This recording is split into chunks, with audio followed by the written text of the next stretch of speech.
IPL 2025 ஆப்ஷனுக்கான rules வெளியிட்டிருக்காங்க. So இது பார்க்குறப்ப கொஞ்சம் இன்ட்ரெஸ்டிங்காகவும் இருக்குது. அண்ட் பெரிய டீம்ஸுக்கெல்லாம் இது ஒரு நல்ல ஆப்ஷன், யூஸ்ஃபுல்லான ஒரு ஹேக்காக கூட யூஸ் பண்ணலாம். சில டீம்ஸ்லாம் இப்போ சில பிளேஸ் விட முடியாத கட்டாயத்தில் இருப்பாங்க. அவங்களுக்குலாம் ரொம்ப ரொம்ப இம்பார்ட்டண்டான ரூலாக கூட இருக்கும். ஐபிஎல் ஆப்ஷன் வந்து டிசம்பரில் நடக்க வாய்ப்பு இல்லை. ஸோ நவம்பர் கூட முடிச்சுலாம் பார்ப்பாங்க. ரூல் நம்பர் 1, இப்போ ஒரு டீம் வந்து 6 பிளேயர்ஸ் ரிட்டைன் பண்ணால் 6 டீம் யூஸ் பண்ணிக்கலாம். 5 capped players Indian Overseas, 2 uncapped players use பண்ணலாம். இப்போதைக்கு 120 crores பர்ஸாக முடியும். நியூ மேட்ச் ஃபீஸ் வந்து 7.5 கோடி per பிளேயருக்கு ஒரு மேட்ச்சில் கொடுத்தே ஆகணும். இம்பேக்ட் பிளேயர் நார்மலாகவே மேட்சஸ்.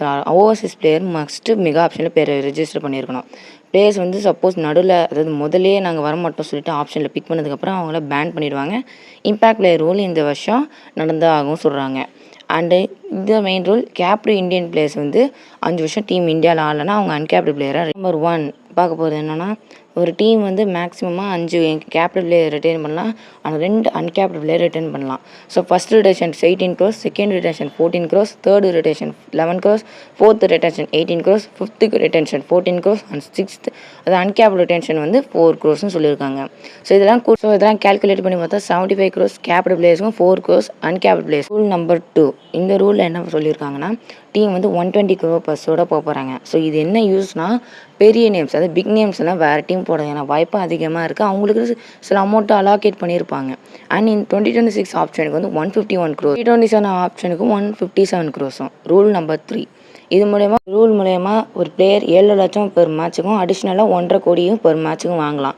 மொத்தமாக இதெல்லாம் கேல்குலேட் பண்ணி பார்த்தா 12.60 crores அவங்க பெர் இயருக்கு வாங்குவாங்க. ஸோ ஃபார் எக்ஸாம்பிளுக்கு ரஜத் பட்டேல் பிளேயரும் பெர் மேட்ச் 7.5 கோடியும் ஃபுல் இயருக்கு 12.5 கோடியும் வாங்குவார். ரூல் நம்பர் 4 என்ன பார்க்க போகிறோன்னா, இப்போ ஃபாரின் பிளேயர்ஸ்லாம் மஸ்ட்டு மெகா ஆப்ஷனில் தன்னோட பேரை ரிஜிஸ்டர் பண்ணியிருக்கணும்.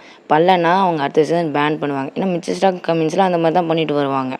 ஸோ இது கொஞ்சம் இம்பார்ட்டண்டான ரூல். ரூல் நம்பர் 5, இந்த ரூல் பொறுத்த வரைக்கும் ஒரு பிளேயர் வந்து ஆப்ஷனில் பிக் பண்ணிட்டாங்க ஒரு டீம்னா, அதுக்கப்புறம் நான் இந்த டீம் ஆட முடியாதுன்னு சொல்லிட்டாங்கன்னா அந்த பிளேயரை வந்து 2 வருஷத்துக்கு பேன் பண்ணிடுவாங்க. Indian R Overseas confirm IPL சொல்லியிருக்காங்க. ரூல் நம்பர் 6, பொறுத்த வரைக்கும் இம்பேக்ட் பிளேயர் வந்து ரூல் வந்து இந்த வருஷமும் இருக்குன்னு சொல்லிட்டாங்க.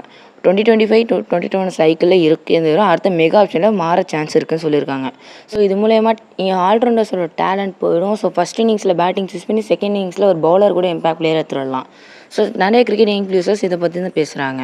இந்த ஸ்க்ரீனில் தெரியும் 3 பேர் உங்களுக்கு தெரியுன்னா வீடியோ லைக் பண்ணிட்டு சேனலை சப்ஸ்கிரைப் பண்ணி பெல் ஐக்கான் கிளிக் பண்ணிடுங்க.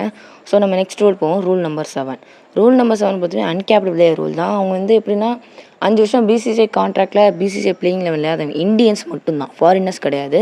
ஸோ அவங்களெல்லாம் அன்கேப்டு பிளேயர்ஸாக எடுத்துக்கலாம்னு சொல்லியிருக்காங்க. இந்த ரூல் கொஞ்சம் சில டீமுக்குலாம் ஃபேவராக இருக்கும். தோனி மட்டும் காட்டுறேன்னு சொல்லாதீங்க.